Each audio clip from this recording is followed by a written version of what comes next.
Hello student, आज हम लोग क्लास 10 चैप्टर 9 पढ़ेंगे। त्रिकोणमिति कुछ अनुप्रयोग है।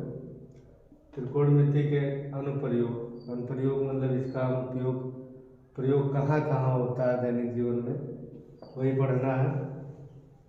जैसे हम मान लीजिए यही कह सकते हैं कि कोई एक मान लीजिए एक पहाड़ है।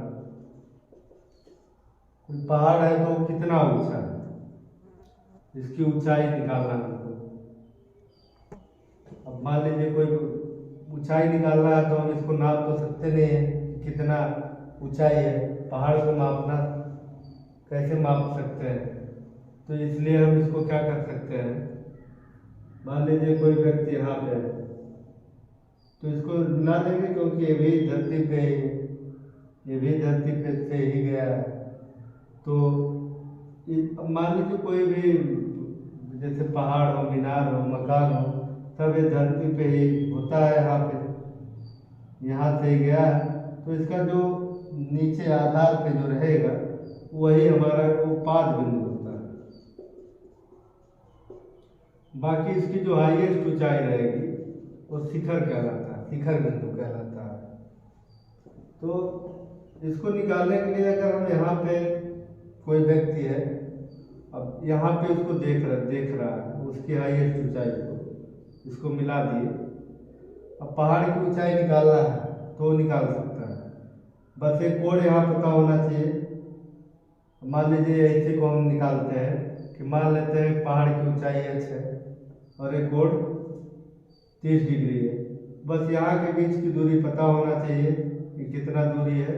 ये दूरी पता हो तो हम इस पहाड़ की ऊंचाई निकाल सकते हैं बिना इसको हम मापे। बिना इसको मापे हम निकाल सकते हैं कि पहाड़ की ऊंचाई कितनी है। तो इसी तरह का हमको पढ़ना है, अनुप्रयोग में पढ़ेंगे। तो इसमें बाकी कुछ महत्वपूर्ण बिंदुएं हैं, जैसे मान लीजिए यही हमारा है। अब कोई पहाड़ रहेगा या मकान रहेगा या पेड़ रहेगा तो सीधा ही रहता है, लंबवत रहता है, यानी कि कोण हमेशा 90 डिग्री रहेगा। अब इसमें होता है दृष्ट रेखा,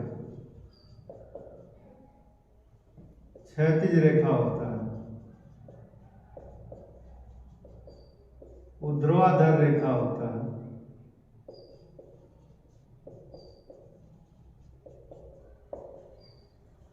क्षैतिज रेखा क्या होता है, पहले क्षैतिज रेखा को देखते हैं। तो ऐसे कह सकते हैं कि जो जो रेखा लेटी हुई रेखा, सोई हुई रेखा जो होती है उसे हम कहते हैं क्षैतिज रेखा। सोई हुई रेखा या लेटी हुई रेखा जो होती है वो क्षैतिज रेखा होती है। ऊर्ध्वाधर रेखा जो क्षैतिज रेखा के लंबवत होता है उसे हम ऊर्ध्वाधर, या ऐसे कह सकते हैं खड़ी रेखा हो, या ऐसे सीधा सीधा हम कह सकते हैं कि जो क्षैतिज रेखा के लंबवत रेखा होती है उसे हम ऊर्ध्वाधर रेखा कहते हैं। क्षैतिज रेखा के लंबवत रेखा को हम ऊर्ध्वाधर रेखा कहते हैं। दृष्ट रेखा क्या होता है? दृष्ट रेखा जैसे मान लीजिए कोई व्यक्ति यहाँ पे है और कोई वस्तु यहाँ पे है, कोई पहाड़ है या जो भी हो, मकान हो, तो उसके ऊंचाई पे देख रहा है यहाँ पे। तो जो कोण बनता है, जो जो ये रेखा बनता है, जैसे मान लीजिए हम यहीं खड़े हुए हैं, हम सीधा देख रहे हैं, तो जहाँ जिस वस्तु को हम देख रहे हैं तो जो कोण बन रहा है वही जो जो रेखा बन रहा है हमारी आंख और उस वस्तु के बीच में जो रेखा बन रहा है वही हमारा दृष्ट रेखा होता है। तो ये हो गया हमारा दृष्ट रेखा। अब इसके बाद आता है इसमें जो हमको पढ़ना है उन्नयन कोण और होता है अवनमन कोण। तो उन्नयन कोण होता है क्षैतिज रेखा तथा दृष्ट रेखा के बीच, दृष्ट रेखा के बीच का कोण क्षैतिज रेखा तथा दृष्ट रेखा के बीच का कोण। जो क्षैतिज रेखा होता है, क्षैतिज रेखा ये हो गया, यहाँ पे इस फिगर में अगर बना दें, क्षैतिज रेखा है, ये दृष्ट रेखा है। तो जो क्षैतिज रेखा और दृष्ट रेखा ये हो गया, क्षैतिज रेखा है, दृष्ट रेखा के बीच में जो कोण बन रहा है, यानी कि कोण है, वही हमारा उन्नयन कोण कहलाता है। अवनमन कोण क्या होता है? अवनमन कोण ये भी यहाँ पे कोई और एक चीज और, उन्नयन कोण होता है कि जब हम किसी वस्तु को अपने जहाँ पे हम है सीधा देख रहे हैं, ऐसे खड़े हैं, और जब नीचे की तरफ देखते हैं, सॉरी जब ऊपर की तरफ देखते हैं, जब हम अपने से ऊपर की तरफ, जैसे हम यहाँ खड़े हुए हैं ऊपर की तरफ देख रहे हैं, तो जो कोण बना है, या मान लीजिए आप किसी क्या नाम है अपने घर के बाहर खड़े हुए हैं और छत पे अपने ऊपर देख रहे हैं, तो जो कोण बनता है, या छत पे जो है से जमीन पे देख रहे हैं नीचे, तो जो कोण बन रहा है, तो इसमें हमें उन्नयन कोण बताना है। उन्नयन होता है जब हम नीचे से ऊपर की तरफ देखते हो, जैसे मान लीजिए हम यहाँ खड़े हैं ऊपर देख रहे हैं, तो जो हमारी आंख से जो कोण बन रहा है, हमारी आंख और ये क्षैतिज रेखा के बीच जो कोण बन रहा है, यानी दृष्ट रेखा और क्षैतिज रेखा के बीच कोण बन रहा है, वही होता है उन्नयन कोण। तो सीधा सीधा खाली ऐसे याद कर लो कि दृष्ट रेखा और क्षैतिज रेखा के बीच का कोण जो उन्नयन कोण कहलाता है। जब हम ऊपर की तरफ देखते हैं तो वो क्या होता है? उन्नयन कोण होता है। अवनमन कोण क्या होता है? मान लीजिए जब अवनमन कोण होता है कि जब ऊपर से हम नीचे की तरफ देख रहे हैं किसी वस्तु को, मान लीजिए आप अपने छत पे खड़े हो और नीचे की तरफ देख रहे हैं कि कोई गाड़ी जा रहा है, कार जा रहा है, तो जो कार और आँख से, कार मतलब वस्तु हो गया, और जो आपकी आंखों से जो रेखा बन रहा है वो दृष्ट रेखा है, बाकी आधार जो क्षैतिज रेखा है, क्षैतिज रेखा। अब छत पर है तो यहाँ ऊपर है, पहले आप सीधे देख रहे थे, फिर यहाँ वस्तु को देख रहे हैं, तो जो एक कोण बन रहा है, तो ये क्षैतिज रेखा है।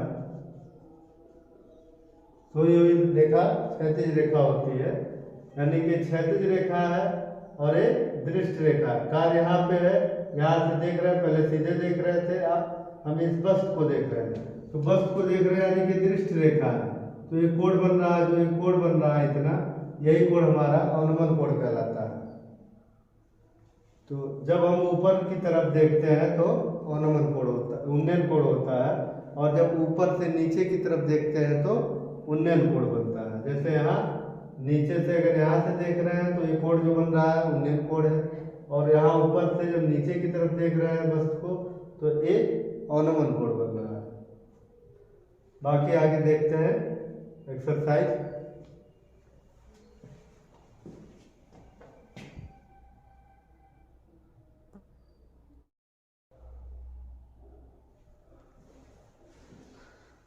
तो क्वेश्चन एक देखते हैं। जैसे पहला क्वेश्चन है, सर्कस का एक कलाकार एक 20 मीटर लंबी डोर पर चढ़ रहा है जो अच्छी तरह से तनी हुई है और घूम पर सीधे लगे खंभे से शिखर से बंधा हुआ है। तो इसके लिए फिगर दिया हुआ है ABC, बाकी कोण दिया है 30 डिग्री और 20 मीटर। तो इसमें दिया है कि सर्कस का एक कलाकार एक 20 मीटर लंबी डोर पर चढ़ रहा है, यानी कि 20 मीटर लंबी डोर है उसका और तना हुआ डोर है जो अच्छी तरह से तनी हुई है और भूमि पर सीधे लगे खंभे के शिखर से बंधा हुआ है। यानी कि ये हमारा क्या है? खंभा है, ये भी एक खंभा है, और जो ये भी खंभा है यानी सीधा रहेगा, ये कोण कितना डिग्री रहेगा? 90 डिग्री। और बाकी यदि भूमि स्तर के साथ डोर द्वारा बनाया गया कोण 30 डिग्री का हो तो खंभे के साथ खंभे की ऊंचाई ज्ञात कीजिए।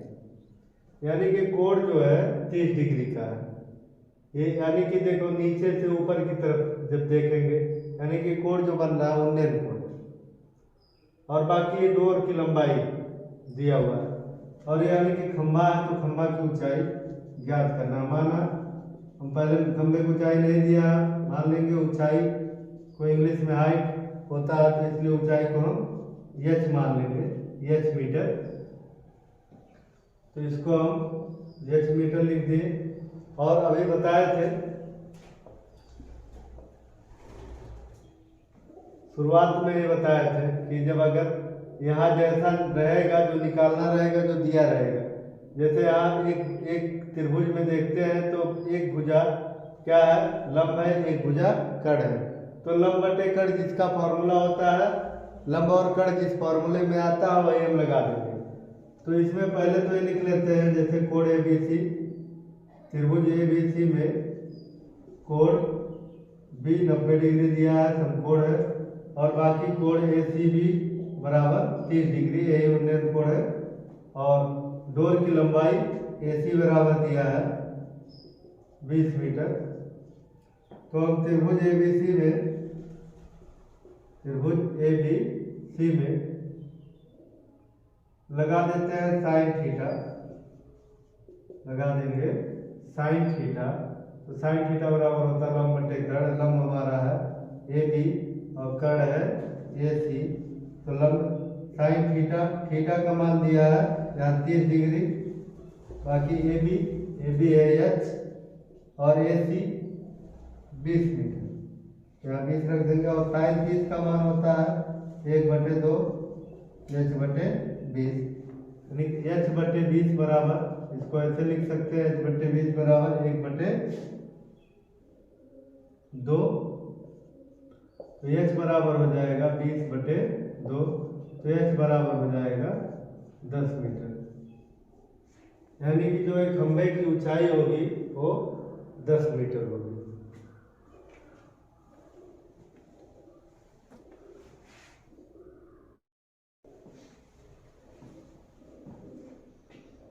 क्वेश्चन दूसरा देखते हैं। लिखा आंधी आने से एक पेड़ टूट जाता है और टूटा हुआ भाग इस तरह मुड़ जाता है कि पेड़ का शिखर जमीन को छूने लगता है। यानी कि इसमें हमें एक, मान लीजिए पहले पेड़ है, ये भी हमारा एक पेड़ है, और पेड़ रहेगा तो सीधा रहेगा, तो यानी कि कोण 90 डिग्री रहेगा।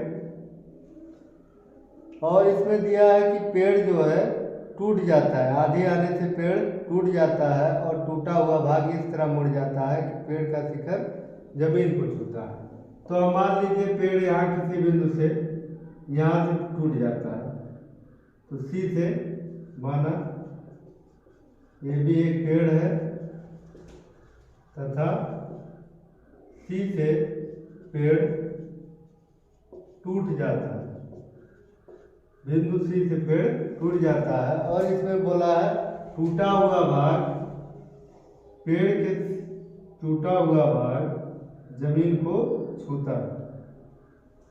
टूटा हुआ भाग यानी कि यहाँ से यही चीज लटक जाता है। जैसे मान लीजिए कोई पेड़ खड़ा हुआ है, यहाँ से खड़ा था पेड़, बाकी यहाँ से इस बिंदु से टूट गया, तो टूट गया तो ये जो ऊपर का भाग है वो जमीन की तरफ लटक गया, यानी कि और लटका तो जमीन को टच कर जाता है।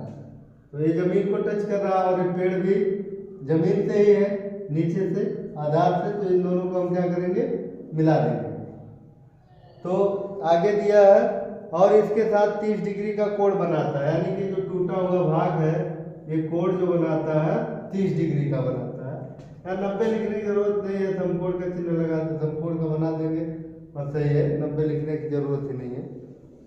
पेड़ के पास बिंदु की दूरी जहाँ पेड़ का शिखर जमीन को छूता है 8 मीटर, यानी पेड़ के पास बिंदु की दूरी, पास बिंदु पेड़ का ये है और जहाँ जमीन को छूता है पेड़ का शिखर, पेड़ का शिखर यानी कि बी पॉइंट जो है वो कहाँ आ जाता है, जमीन पे, यानी जो बी पॉइंट है जमीन को छूता है और बाकी पेड़ का पास बिंदु, तो इन दोनों के बीच की दूरी दिया हुआ है 8 मीटर।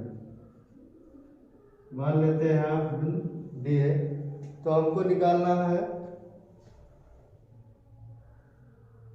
पेड़ की ऊंचाई ज्ञात कीजिए, यानी पेड़ की ऊंचाई ज्ञात करना है। तो पेड़ की ऊंचाई यानी कि क्या मान लिया, पेड़ क्या है, ए बी है, ये भी हमारा पेड़ है। तो इसमें हम पहले त्रिभुज ले लेते हैं, A B C, A C D लेंगे, त्रिभुज ए सी डी में,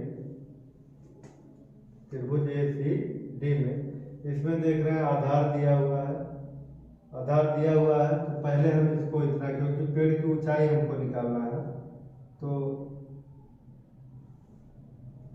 और एक चीज इसमें लिख देंगे, पहले लिख देते हैं कि जैसे ये जो सी पॉइंट है यहाँ पेड़ का एक शिखर यानी कि जमीन को छूता है तो इसलिए सी से पेड़ टूट जाता है तथा जमीन पर बिंदु डी को छूता है, बिंदु डी को छूता है, इसलिए क्या हो जाएगा BC बराबर हो जाएगा CD, यानी जितना BC लंबाई होगा उतना ही लंबाई CD का भी होगा। तो हम त्रिभुज हल कर लेते हैं, त्रिभुज ACD में, त्रिभुज ACD में पहले हम लगा लेते हैं लंब और आधार, यानी कि पहले AC निकाल लेते हैं तो इसलिए tan थीटा बराबर लंब बटे आधार, लंब क्या है AC है और आधार हमारा क्या है AD, tan थीटा का मान दिया है 30 डिग्री और AC तो दिया नहीं है और AD 8 है, tan 30 का मान होता है 1/√3 AC बटे 8, तो AC हमको निकालना है तो 8 कहाँ जाएगा इसके ऊपर, यानी कि AC बराबर हो जाएगा 8/√3 मीटर, यानी कि इतना हमको पता चल गया। पेड़ की ऊंचाई में इतना पता चल गया, 8/√3 मीटर इतना आ गया।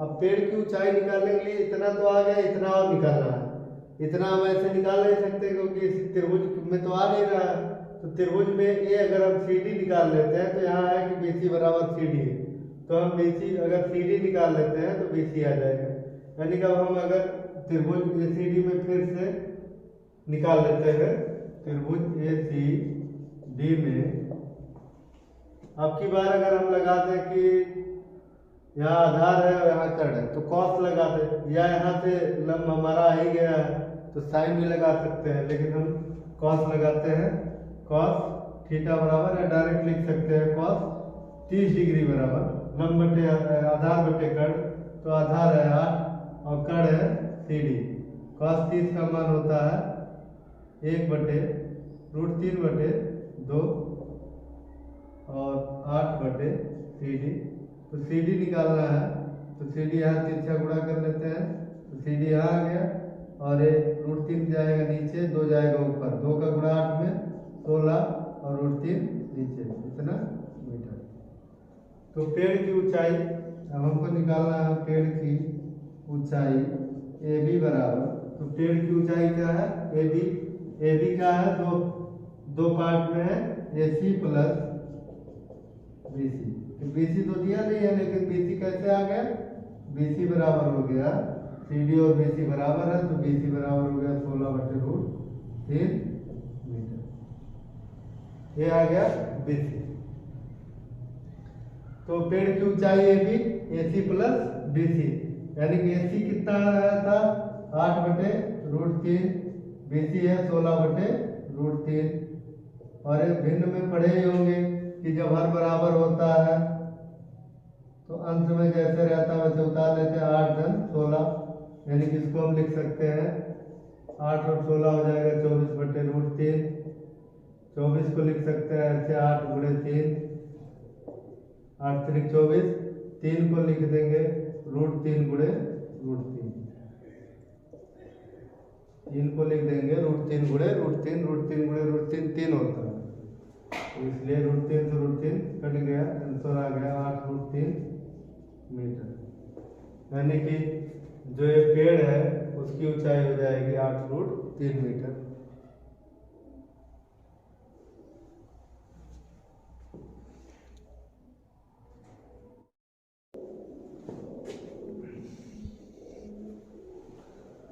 अगला क्वेश्चन है तीसरा, एक ठेकेदार बच्चों को खेलने के लिए एक पार्क में 2 फिसलन पट्टी लगाना चाहती है।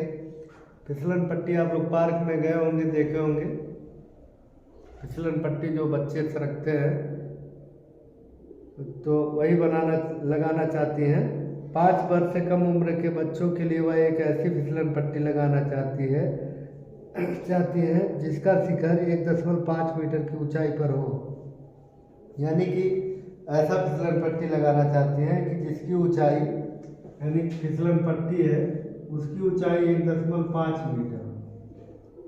मान लेते हैं कि फिसलन पट्टी जो हमारा एक भी फिसलन पट्टी है उसकी ऊंचाई 1.5 मीटर पर हो और भूमि के साथ 30 डिग्री के कोण पर झुका हो, और इसका जो झुकाव हो वो भूमि से बोला है, भी भूमि से ही है, यानी कि इसका पाद बिंदु है, तो एक कोण जो बन रहा हो 30 डिग्री का हो, भूमि से 30 डिग्री का हो।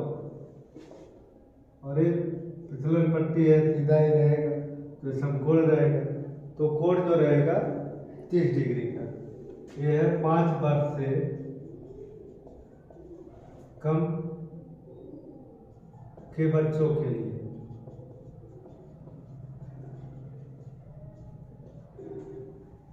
तो इसमें जो है आगे दिया है, जबकि इससे अधिक उम्र के बच्चों के लिए वह 3 मीटर की ऊंचाई पर अधिक ढाल की फिसलन पट्टी लगाना चाहती है जो भूमि के साथ 60 डिग्री का कोण बनाती हो। प्रत्येक स्थिति में फिसलन पट्टी की लंबाई क्या है, मतलब एक तो ये 5 वर्ष से कम उम्र के हो गया, एक 5 वर्ष से अधिक के लिए, 5 वर्ष से अधिक के लिए फिसलन पट्टी की जो लंबाई है वो 3 मीटर है। मान लीजिए इसमें हम PQR है, इसमें जो है फिसलन पट्टी है तो कोण समकोण रहेगा। यहाँ कोण कितना डिग्री है, 60 डिग्री है, और इसमें फिसलन पट्टी की ऊंचाई जो है 3 मीटर है। तो दोनों स्थिति में, इसमें और इसमें, दोनों में फिसलन पट्टी जो है उसकी लंबाई ज्ञात करना है। यानी कि इसमें फिसलन पट्टी की लंबाई BC है, इसमें फिसलन पट्टी की लंबाई QR है, दोनों को निकालना है। तो पहला देखते हैं इसमें 5 वर्ष से कम के बच्चों के लिए। तो इसमें हमारा देख सकते हैं फिसलन पट्टी की ऊंचाई दिया हुआ है 1.5 मीटर, और कोण ACB बराबर 30 डिग्री दिया है। तो इसमें हम tan लगा दें, tan नहीं साइन है, साइन लगाएंगे क्योंकि यहाँ पे लंब दिया है और कड़ दिया है, लंब दिया है कड़ निकालना है। तो इसलिए त्रिभुज ABC में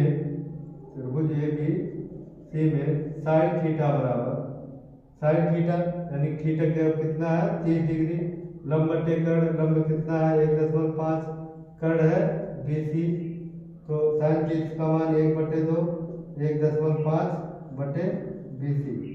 BC इधर आ जाएगा, तिरछा गुणा करेंगे BC का 1 में BC, और 2 गुणे 1.5, तो 2 गुणे 1.5 यानी कि 3 मीटर। यानी कि जब 1.5 मीटर रहेगा फिसलन पट्टी की ऊंचाई, तो जो फिसलन पट्टी की लंबाई है वो क्या हो जाएगा, 3 मीटर हो जाएगा। यानी 5 वर्ष से कम के बच्चों के लिए फिसलन पट्टी की जो लंबाई है होगा 3 मीटर होगा। तो आगे इसमें देखते हैं, यहाँ ऊंचाई, फिसलन पट्टी की ऊंचाई जो है 3 मीटर दिया हुआ है, कोण PRQ बराबर 60 डिग्री जो कोण है। बाकी त्रिभुज PQR में इसमें भी वैसे साइन लगाएंगे क्योंकि यहाँ लंब है और हमें ये निकालना है, एक कड़ हमारा है, तो इसलिए साइन लगाएंगे। तो साइन 60 डिग्री बराबर लंब बटे कड़ है, लंब है 3 और कड़ है QR। साइन 60 का मान होता है √3/2, 3/QR। तो QR हो जाएगा, QR का गुणा √3 में, ऐसे कह सकते हैं 2 गुणे 3 हो जाएगा और √3 इसके नीचे हो जाएगा। QR बराबर हो गया 2 गुणे 3, 2 का गुणा 3 में और √3 का गुणा नीचे आ जाएगा यहाँ पे। तो इसको हम लिख सकते हैं 3 को 2 √3 गुणे 3, बाकी √3 है तो इससे कट गया तो Q बराबर जो हो गया 2 √3 मीटर।